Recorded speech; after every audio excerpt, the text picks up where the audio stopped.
Hi friends, in our last session we have seen supervisory controller for cyber physical system and even discussed about automated guided vehicles and the components and interaction between these components of the AGVs. In today's session we are going to see modeling of cyber physical engineering system for manufacturing and also evaluation for assessment of cyber physical production system. This is Faizan Kakbi and I welcome you all to our lecture series of Industrial Internet of Things. So let's begin. So our first topic would be modeling of cyber physical engineering for manufacturing. Okay. Now first of all, as we all know that cyber physical system is the physical system which is connected with the internet world, which is connected with the cyber world. Right, this is a basic definition. So we can even say that cyber physical system is an integrated system. It's basically an embedded system in which microprocessor chip is pre-installed and entire system will be connected with internet. Okay, so we can even say that it is an integrated embodiment of cyber system consisting of computing, right, that is calculation, then communication and control elements. Okay, that is controllers will be present along with the physical systems which is consisting of what? So it consists of a geometrical and material elements. Okay, so remember it is a combination of a cyber systems, okay, and physical systems. Now, almost all products which are used in our modern society are cyber physical systems. We can say that, right? All the modern manufacturing systems which are used to produce these products will also be called as a cyber physical system. Remember that. Okay. Now, we are going to apply our engineering in this cyber physical system. So, how it is going to help? So, we can say that engineering such complex cyber-physical system will re-energize the field of a system engineering. Okay, how? So we can say it is going to steadily move away from a document-based practices to the model-based practices. Okay, which means previously we were using a system in which documents have to be maintained, right? Documents have to be referred to perform a particular operation, right? Now what we are going to do, we are going to do all the tasks within a computer which will be connected with the internet, and within a computer we are going to prepare the model of the physical component, right? That is called a virtual representation of a physical component. So we can say that actually by using a engineering technique we are going to move from a document based system to a model based system, right? So in fact we can even say that success in cyber physical system engineering will strongly depend on a proper application of this model based system engineering. Okay, now let us discuss some definitions of a cyber physical system which has been defined by certain organization. Okay, so there is an organization which is called United States National Science Foundation, that is called as NSF, which is basically a major investor in fundamental research in a cyber physical system, and since it was from 2010. So how it defines the cyber physical system? So you can clearly see on your screen that as per NSF, cyber physical system is what? It is a engineered system. It is what? Engineered system that are built from and depend upon. Now, built from and depend upon what? So we can say it depends upon the integration of what? Integration of computational algorithms, which are basically the mathematical models. Algorithms are what? It is a coding, right? A programming. So in that algorithm, various equations will be provided, differential equations, okay. Several steps will be present to perform certain calculations, which is going to provide the output from the system, right? So computational algorithm is the most important part which will be stored within a memory of a controller. Okay, very simple. And what is the another part? So that is a physical component. Very simple, right? So what is CPS? Combination of physical component and a cyber component. So you can clearly see the definition is very similar, that is it is an integration of a computational algorithm and a physical component on which the entire engineered system is built from and depend upon. Okay, now let us see further. So by advancing in a cyber-physical system, it will enable the capability, adaptability, scalability, resiliency, safety, security, and usability that will far exceed the simple embedded system which were used before, right? So basically we can say that cyber physical system technology will transform the way people used to interact with the engineered system, just similar to the way that internet has transformed the thinking of a people in order to interact with the information, right? So new smart cyber physical system will provide what? So it will give a new innovations. It will provide a new innovations. It will drive the new innovations and competition in the sectors. Now in various sectors, for example, which type of sectors? So we can say in agriculture, energy, transportation, building design, automation, healthcare system, that is hospitals, and our manufacturing production system. So in this sector, cyber physical system will drive the innovations. Okay. Now let's move on further and see the next slide. That is a system engineering. Now what is that? We need to understand system engineering. So there is again organization that is called the International Council on Systems Engineering, that is called INCOSE, which defines and describes system engineering as an interdisciplinary approach and means to enable the realization of successful system. Basically, it focuses on defining what customer requires. That is, it defines customer needs and required functionality in an early development cycle. That is what functionality is required in a particular type of a product as demanded by the customer.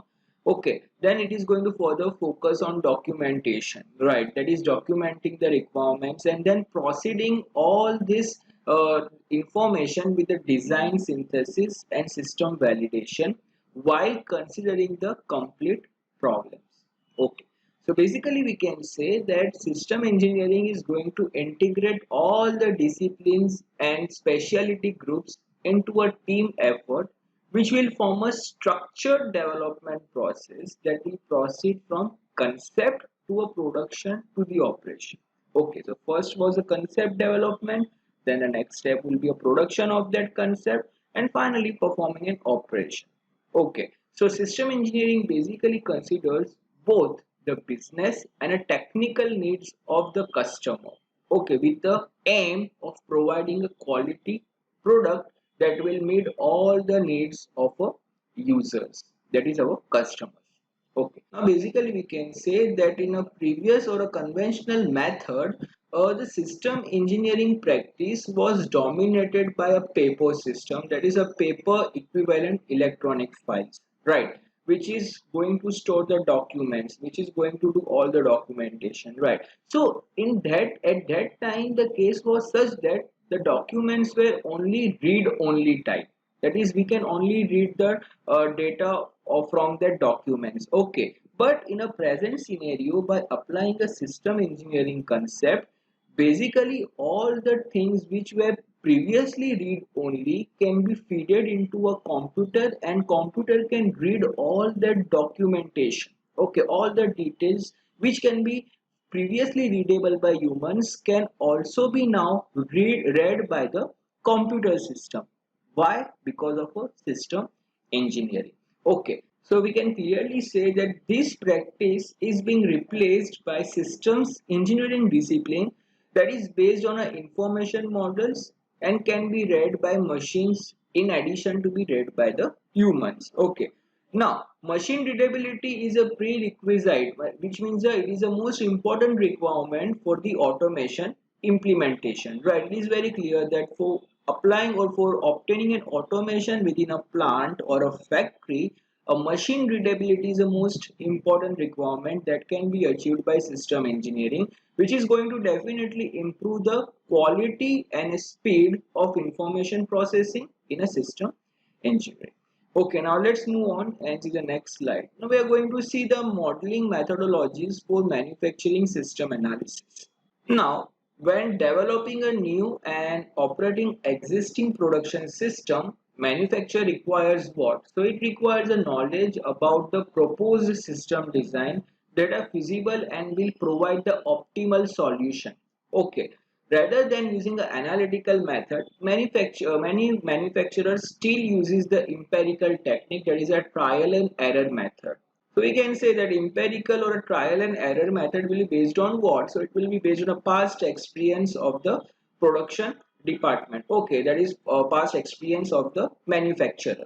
But analytical models will provide rather the more feasible solution if we apply our system engineering technique. Okay, so that is what it is going to mention and we are going to discuss that in this topic. So first of all, the development of a model has to be done, right? Now there is a problem in also developing an analytical model, that is the interpretation of our results are not going to follow the precise methodology which will be shared across a various usage. So this will limit the ability to develop a systematic means to apply this analytical technique for decision making. Okay. Now, what will be the effect of this analytical technique if it is not done in a proper methodology? So we would say it will going to increase the time and cost of making actionable recommendations. Okay, it will increase the effort of a manufacturing system and it will affect the deadlines. Okay, and even it can lead to equipment malfunctions. So, secondly, we can say that in addition to creating an analytical model, there are also some fundamental challenges which has to be actually considered while developing the model. So what are that challenges? So first and foremost challenge is making use of information from various sources, that has to be done. Okay, second is knowing that the techniques to be applied are appropriate to the situation, knowing the extent to which analytical results are valid. Okay, now the consequences in this will include missed opportunities to reuse the knowledge, unreliable result and a high cost of analysis. Now currently the models which are prepared and the information sources which are used in analytical technique are not easily integrated, are not easily combined. So the principal barrier to the integration is a lack of methods that suppose the composition both among the model components and a disparate viewpoints. Now, what is a viewpoint? So, viewpoint is basically a set of related concerns which are drawn from a representation of a whole system. Okay, existing research does not take advantage of a unique characteristic of a smart manufacturing. This characteristic includes ongoing need for analytical method, their integration with the data from operation, their integration with the production control system, and the ability to dedicate a portion of manufacturing resources to the experimental investigation of a new processes. Okay, now let's move on and see the next slide. So basically over here you can clearly see the figure is representation of analytical capability by composing a domain specific viewpoints. So on the top side you can clearly see an integration is shown of a various viewpoints, that is manufacturing viewpoint 1, 2, 3 and so on up to n is shown, and the composition which means an integration of all the viewpoints, all the ideas have been done and combined, and then problem formulation is done, that is called a meta model. Problem formulation over here is nothing but a creation of a matrix or a mathematical model, okay, or a mathematical equation, that is a differential equation. Now after doing a problem formulation we must be clear about our objective function, that is what is our objective.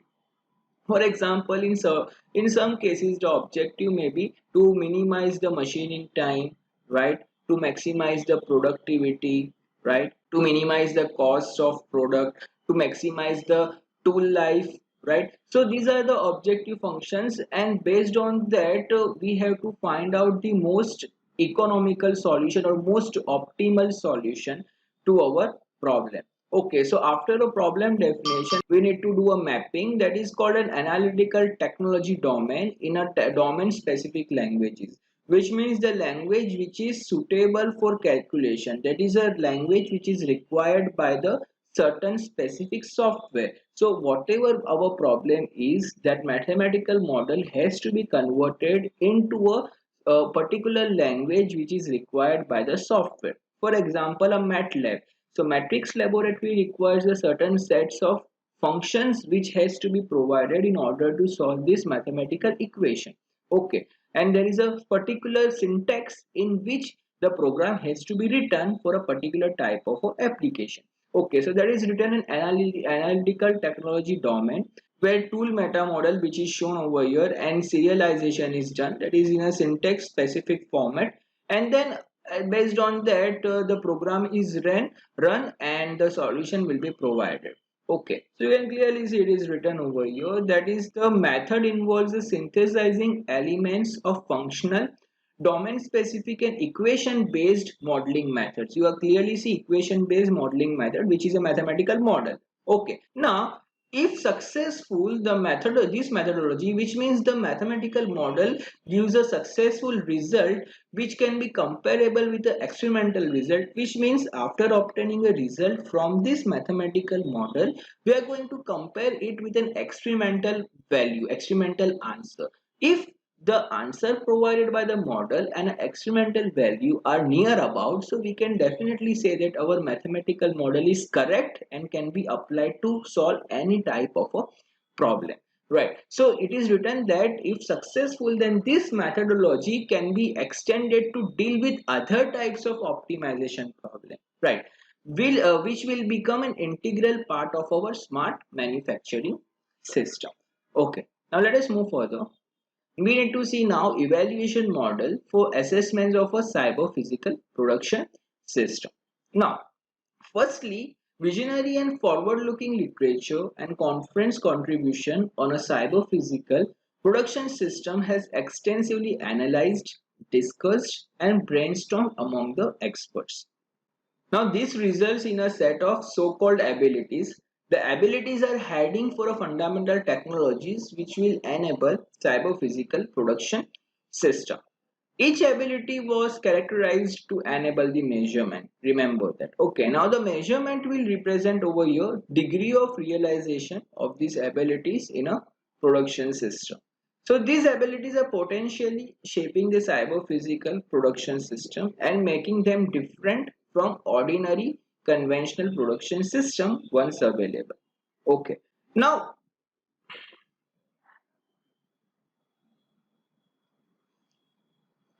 these abilities are characteristic or a feature of a system which can be characterized and described in an abstract way. Okay, for the evaluation of this production system, performance indicators are a well-established approach. Also, secondly, there is also an international standard and literature on a production systems and manufacturing management which has been reviewed and are full of performance indicators and matrices out of which a subset has been identified. So this performance indicator and corresponding matrices have been summed up, have been combined together. So that is shown in the next slide. Over here you can clearly see in a figure, that is methodology of evaluation model is shown for a cyber physical system. On our bottom two sides, it is shown first is abilities and second represents a performance indicator window. Okay. Abilities is based on a enabling technologies, whereas performance indicator is based on a matrices. Okay. Now the results from both these abilities of a system and a performance indicator is combined together and it is going to provide an evaluation model for a physical cyber physical system. This is going to perform certain calculations and will give an explicable value, that is called an explicit value pattern and a value addition. Okay, now thirdly, the workshops have been conducted with the experts in order to basically interconnect the potential benefits, performance indicator and matrices. Okay, and in this exercise, the experts have used the brainstorming technique and a scenario method to define the evaluation models. Basically, in a brainstorming models, we are going to hear the discussion. We are going to discuss with the experts, right? They are going to provide certain solutions, certain techniques that how we can achieve that, how we can change the model or improve the evaluation model, right? So after discussion, we get the viewpoints from all the experts, and then we get a final optimal solution for a evaluation model. Okay, hypotheses on a potential benefits and technology drivers were also set up. Okay, so experts have validated them in a discussion using a practical examples. Now, during a discussion, a correlation has been taken out between the abilities and a performance indicator for a cyber-physical production system. Okay, so it has been found necessary to grade the abilities and correlate them with a performance indicator and matrices in order to measure them.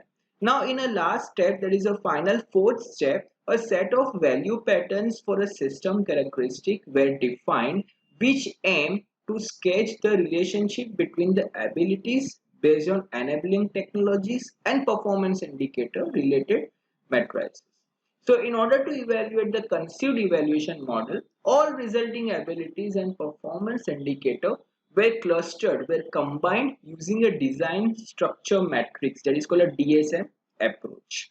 Okay. Let us see the next slide. In that, it has been clearly mentioned that is inconsistencies have been identified, and as a result identification of a typical pattern of a cyber physical system has been defined. Okay, now the pattern analysis will be based on a design structure matrices which would be useful to a structure the augmentation and identify inconsistency or problems in a mathematical model. So these inconsistencies were later rectified by repeating the same steps which were discussed. That is step 1, step 2 and step 3. Okay guys, so with this we are completing with our chapter of modeling of cyber physical system and cyber manufacturing system. Thank you all.